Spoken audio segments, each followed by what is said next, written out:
Dr. Cesar Ramon. Ano Yun. pangalan? Ni Doktor?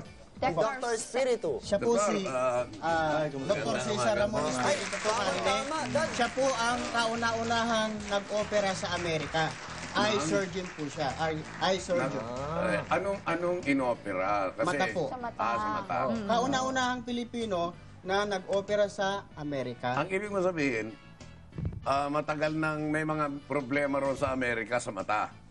Wala pang Pilipino na nagpupunta ron para mag-opera sa mata. Yes. Ganun ba yun? Hindi ho. Kasi, Hindi, baka partikular na kaso.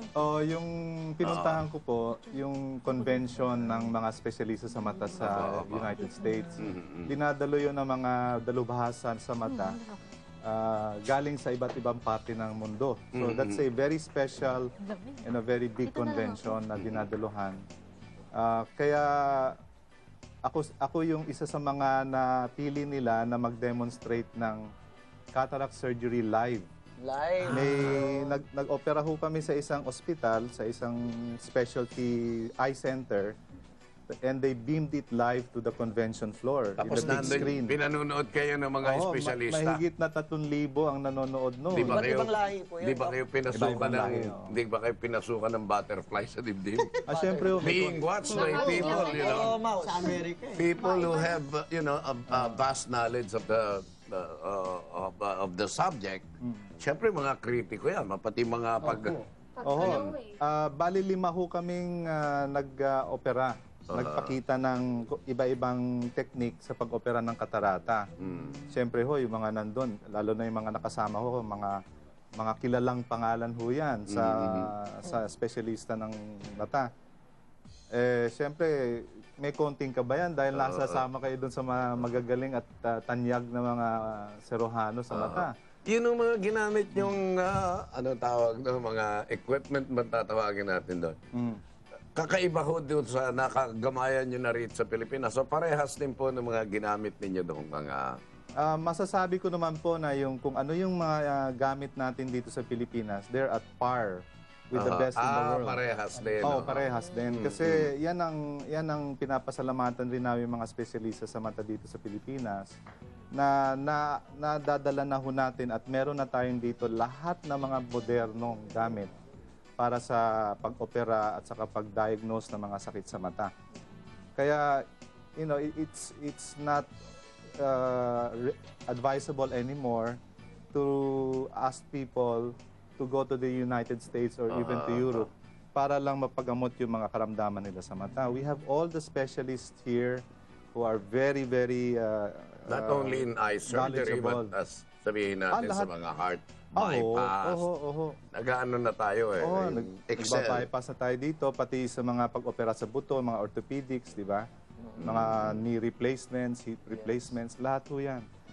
Ang mata kasi, ang kaibahan ho ng mata, it's very technology dependent. Kaya mamahalin ho yung mga gamit natin, pero nandito na ho. Pati Nandito yung na mga ho sa bansa. sutures at saka yung mga... Ano ang tawag doon? Catguts ba yung mga ganon? Hindi na ho namin Hindi na ginagamit. ginagamit. Sa Yung mata mga po kasi, pinong-pino yata lahat. lalo na sa pag-opera ng katarata, wala na ho kaming ginagamit na tahi. It's a sutureless na? type of surgery. Wala na. Napakaliit na lang ng sugat na hindi na ho ginagamitan ng tahi para gumaling o humilo.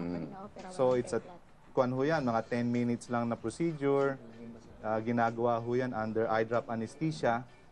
No? Yun yung ano At saka hindi na tinatakpan yung mata, magagamit na kagad ng pasyente pagkatapos. Yun yung ginagamit na laser. Ano ito?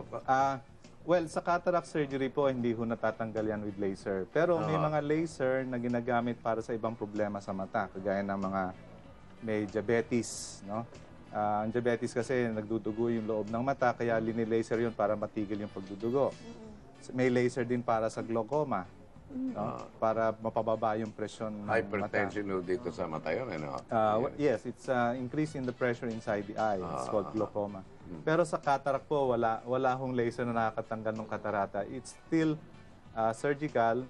Ang tawag ho sa operation na yun is phacoemulsification. Dinudurog ho yung katarata, tapos sinisipsip sa isang special na instrumento na parang halos lang, pen lang yung size, no? Opo. Kaya pumapasok yung sa loob ng mata, dinuduro yung katarata, tapos sinisip-sip na lang na pira-piraso yung katarata.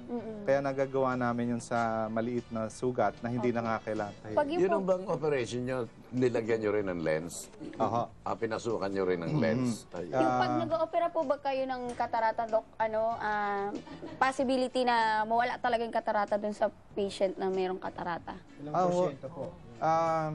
Lahat ho ng may katarata, natatanggal yan. No? At hindi na umuulit. No? Pero meron nga hong nagsasabi na may mga pasyente na umuulit yung katarata. Iba ho yun. Ang nangyayari ho sa mga kaso na yon, nagkakaroon ho ng konting pamumuti, yung pinakalikod ng